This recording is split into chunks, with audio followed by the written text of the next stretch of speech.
चुनाव प्रभारी विधानसभा के, उन सभी के मीटिंग के बाद सीधे बीजेपी दफ्तर पहुंचे हैं जेपी नड्डा, सीएम योगी आदित्यनाथ और इसके अलावा जो यूपी सरकार के तमाम बड़े चेहरे हैं, बड़े मंत्री हैं, वो कद्दावर चेहरे पहुंचे हुए हैं। और इस वक्त ये जो बैठक हो रही है उससे सीधे आप चुनाव से जोड़कर देख सकते हैं, क्योंकि जो विधानसभा के प्रभारी है उनको जिम्मेदारी सौंपना, हालांकि मीडिया अलाउ नहीं किया गया, उसके बारे में कहा गया कि ये गुप्त बैठक है। जो जिला अध्यक्ष और ब्लॉक के जो अध्यक्ष है उनको जब संबोधित किया गया, वहां पे जो बड़ी बातें रही उससे आप ये कह सकते हैं कि चुनावी सुगबुगाहट और शंखनाद आप इसको इस तरीके से लग सकते हैं, क्योंकि राष्ट्रीय अध्यक्ष की मौजूदगी, और सिर्फ यही नहीं, यानी सिर्फ लखनऊ में ही यह बैठक नहीं होनी है, बल्कि ये दूसरे दिन की जो बैठक है वो आगरा में होनी है, वो कल होनी है। लेकिन आज सुबह से लेकर जो अभी तक ये बैठकों का सिलसिला है, सिलसिलावार तरीके से ये जो बैठक जारी है, उसके बारे में हम सीधे आपको बता रहे हैं कि क्षेत्रवार या फिर एक-एक चेहरे को बीजेपी कितना प्रमुखता देती है, या बूथ लेवल के कार्यकर्ता, बूथ लेवल के जो लोग हैं उनको किस तरीके से फील कराती है, ये इस वक्त हम आपको बता रहे हैं। तो सबसे बड़ी जानकारी इस वक्त की यही है।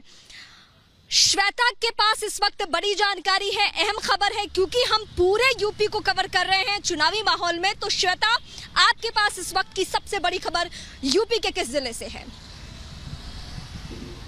देखिए, इस वक्त रीमा बता रही हूँ, तस्वीरें हम दिखा रहे हैं लगातार कि किस तरीके से लखनऊ में वो बड़ी बैठक हो रही है, जहां पर बीजेपी के राष्ट्रीय अध्यक्ष जेपी नड्डा मौजूद है, मुख्यमंत्री योगी आदित्यनाथ पहुंच चुके हैं और तमाम बीजेपी के बड़े नेता इस वक्त वहां पर मौजूद हैं।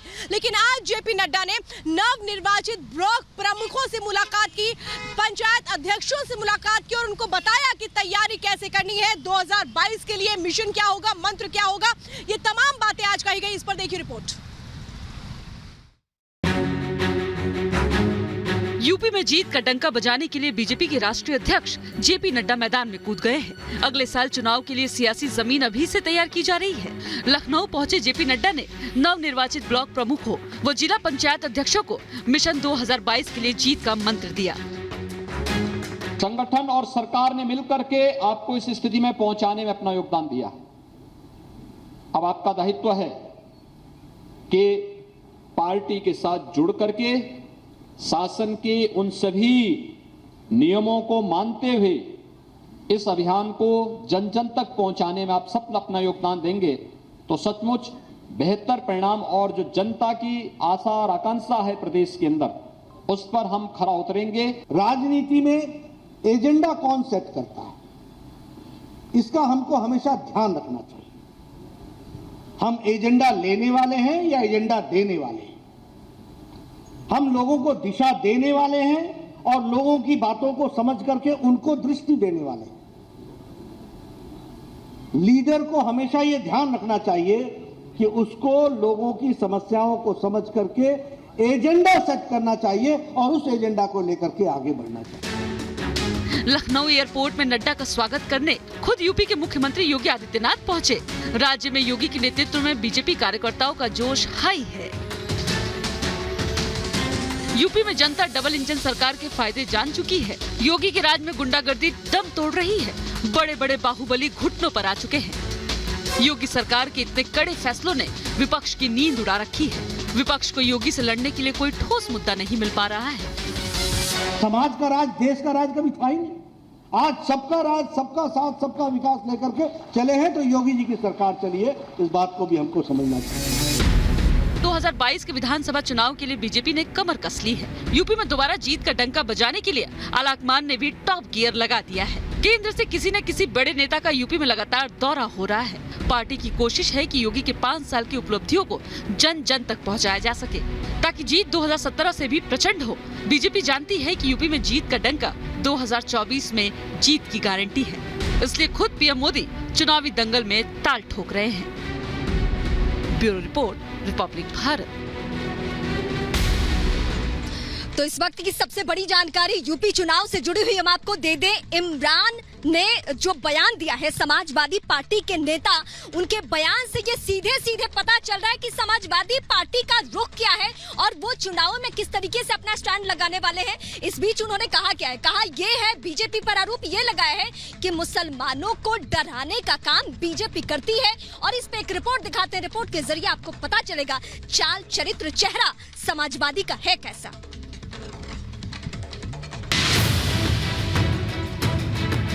ये आए इसलिए है कि हिंदुस्तान के अंदर मुसलमानों को आतंकवादी घोषित किया, हिंदू खतरे में। इस 7 साल में हिंदू खतरे में आ गया, इससे पहले कोई खतरा नहीं था।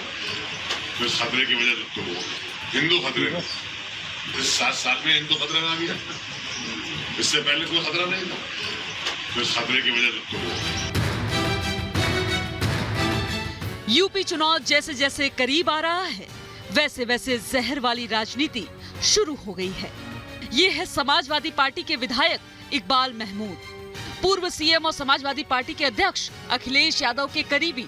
और चुनाव से पहले समाजवादी पार्टी का एजेंडा क्या है, ये इकबाल महमूद के बयान से अंदाजा लगाया जा सकता है। एक बार फिर सुनिए संभल से विधायक इकबाल महमूद क्या कह रहे हैं। ये सरकार आई हमारे खिलाफत में बनने के लिए, ये आई सिर्फ इसलिए है कि राम मंदिर बनवाया जाएगा, ये आई इसलिए है कि 370 लागू किया जाएगा, ये आई इसलिए है कि हिंदुस्तान के अंदर मुसलमानों को आतंकवादी घोषित किया जाएगा। नवाब इकबाल महमूद ने ये जहर आखिर कहाँ उगला, वो भी जान लीजिए। महमूद ने अपने आवाज पर समर्थकों को संबोधित करते हुए ये विवादित बयान दिया और ये भी कहा कि जिस देश में 80% हिंदू हैं, वो राष्ट्र 20% मुसलमानों से डर रहा है। हिंदुस्तान के अंदर 80% हिंदू है, तो कहते हैं हमें हिंदू राष्ट्र, हमने कहा हिंदू राष्ट्र है ही, प्रधानमंत्री हिंदू है, हिंदुस्तान का चीफ जस्टिस हिंदू है, हिंदुस्तान के जितने भी सूबे हैं सबका चीफ मिनिस्टर हिंदू है, और क्या चाहिए तो उनके लिए। हम तुमसे कम मांग रहे हैं कि हमें बना दो। नेता के विवादित बोल पर बीजेपी ने इसे समाजवादी पार्टी की हताशा और निराशा बताया। साथ ही ये भी कहा कि अब विपक्ष के पास कोई मुद्दा नहीं बचा, इसलिए वो धर्म और जाति की राजनीति कर रही है। समाजवादी पार्टी के लोग, क्योंकि वो इस विचारधारा के लोग नहीं हैं, वो आतंकवादियों को छोड़ने की बात करते हैं कि हम जब सत्ता में आएंगे तो आतंकियों को छोड़ेंगे। अब उन्हें एक समुदाय के आतंकवादी अगर दिखते हैं तो उन्हें वो समझाने का प्रयास करें। तो अब ये सब हताश निराश लोग हैं, ये इस तरह की बात करते हैं। चुनाव जैसे जैसे नजदीक आता है, वैसे वैसे नेताओं के बोल बिगड़ने लगते हैं। क्या चुनाव से पहले सांप्रदायिक माहौल बिगाड़ने की कोशिश है? क्या अखिलेश यादव के विधायक वोट बैंक के लिए समाज को बांटने का काम कर रहे हैं और ये सब करने से वो सत्ता की कुर्सी पर काबिज हो पाएंगे? इन सब का जवाब समाजवादी पार्टी को चुनाव में वोट के जरिए मिलेगा। Bureau report, Republic Bharat.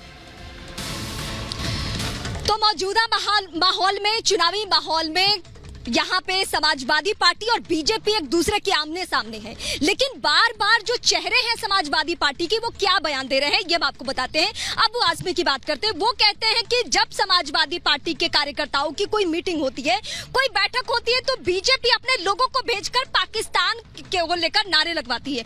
ये आरोप पहले मुसलमानों को लेकर एक नेता ने आरोप लगाया, अब पाकिस्तान को लेकर बीजेपी पर आरोप लगाया। आप समझ सकते हैं कि कांटे की टक्कर कैसे दोनों पार्टियों के बीच में जुबानी जंग के जरिए चल रही है। बयान सुनवाते हैं, उसके बाद आपको एहसास होगा। जो लोग आज इस देश के संविधान को खत्म कर देना चाहते हैं, जो लोग आज गंगा जमुनी तहजीब को आज तोड़ देना चाहते हैं, वो लोग आज हमारी मीटिंगों में अपने वर्करों को भेजकर पाकिस्तान जिंदाबाद का नारा लगा करके हमारी पार्टी को बदनाम करना चाहते हैं।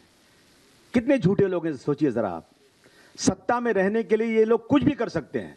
आने वाले 6 महीने में ये क्या क्या नाटक करेंगे, वो देखिए आप क्या क्या करते हैं लोग। और भोली भाली जनता इनके बहकावे में आ जाती है और 5 साल उत्तर प्रदेश का बर्बाद कर दिया इन लोगों ने। तो वार पलटवार का सिलसिला लगातार जारी है। बीजेपी की तरफ से बैठकें की जा रही है, दूसरी तरफ समाजवादी पार्टी आज मंडल दिवस के मौके पर सड़क पर उतरी। दरअसल मंडल कमीशन की रिपोर्ट को निजी क्षेत्र में लागू करने की मांग की गई। यही नहीं, जातीय जनगणना को भी जो है करने की मांग की गई। साथ ही इतना ही 2011 के जनगणना के हिसाब से जो जातीय क्षेत्र है, जो जातीय जनगणना है, उसे भी लागू करने की मांग की गई। आखिर क्या कुछ ये पूरा मामला है, क्या समाजवादी पार्टी की तरफ से मांग की गई, ये रिपोर्ट देखिए।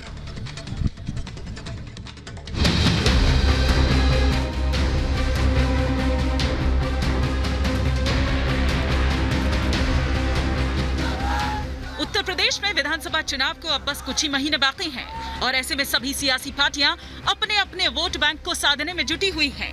उत्तर प्रदेश में होने वाले 22 के चुनाव में जातीय जनगणना एक बड़ा सियासी मुद्दा बन गया है और इसीलिए आज समाजवादी पार्टी मंडल दिवस मना रही है।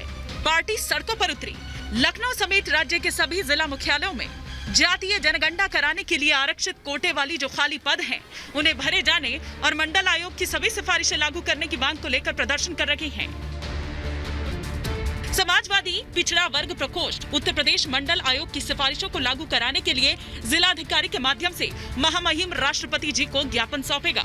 ज्ञापन में मुख्य मांगे हैं, देश में जातीय जनगणना कराई जाए, आबादी के अनुपात के हिसाब से सभी जातियों को हिस्सेदारी दी जाए और आरक्षित वर्ग को बैकलॉग भर्ती शुरू करके नौकरियां एवं सुविधाएं दी जाए। इसके अलावा नीट मेडिकल की परीक्षा में अन्य पिछड़े वर्ग के आरक्षण को रोके जाने पर जो लगभग 10,000 सीटों का नुकसान हुआ है, उसकी क्षतिपूर्ति की जाए। समाजवादी पार्टी की छठी मांग निजी क्षेत्र को लेकर है। मध्य प्रदेश की मांग है कि निजी क्षेत्र में भी मंडल कमीशन की रिपोर्ट लागू कर आरक्षण का लाभ दिया जाए।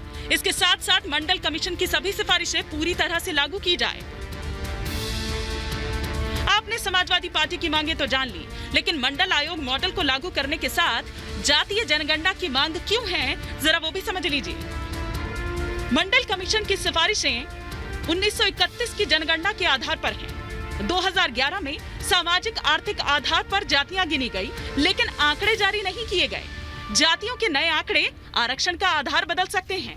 1931 के बाद से जातियों का सही आंकड़ा मौजूद नहीं है। ऐसा नहीं है कि सिर्फ यूपी में मंडल आयोग की रिपोर्ट को लेकर घमासान मचा है।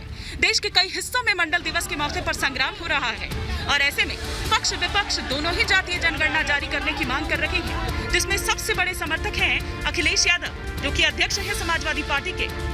तो वहीं मायावती बीएसपी सुप्रीमो भी पीछे नहीं। एसबीएसपी के अध्यक्ष ओम प्रकाश राजभर की भी यही मांग है। बिहार के मुख्यमंत्री नीतीश कुमार पहले ही ये मांग कर चुके हैं। आरजेडी के नेता तेजस्वी यादव भी इसकी मांग करने लगे हैं। उधर जन अधिकार पार्टी के अध्यक्ष पप्पू यादव की भी यही मांग है और आरपीआई अध्यक्ष रामदास आठवले भी यही मांग करते रहे हैं। जातीय जनगणना की मांग एनडीए की सहयोगी जेडीयू ने उठाई, लेकिन अब समाजवादी पार्टी भी इस सियासत में कूद पड़ी है, क्योंकि सामने 2022 का यूपी चुनाव है। लिहाजा अब सपा की नजर वोट बैंक पर है और निशान जातीय vote. Bureau report, Republic Bharat. तो लगातार चप्पे चप्पे यूपी के जरिए हम आप तक हर तस्वीर और हर खबर बताएंगे कि कैसे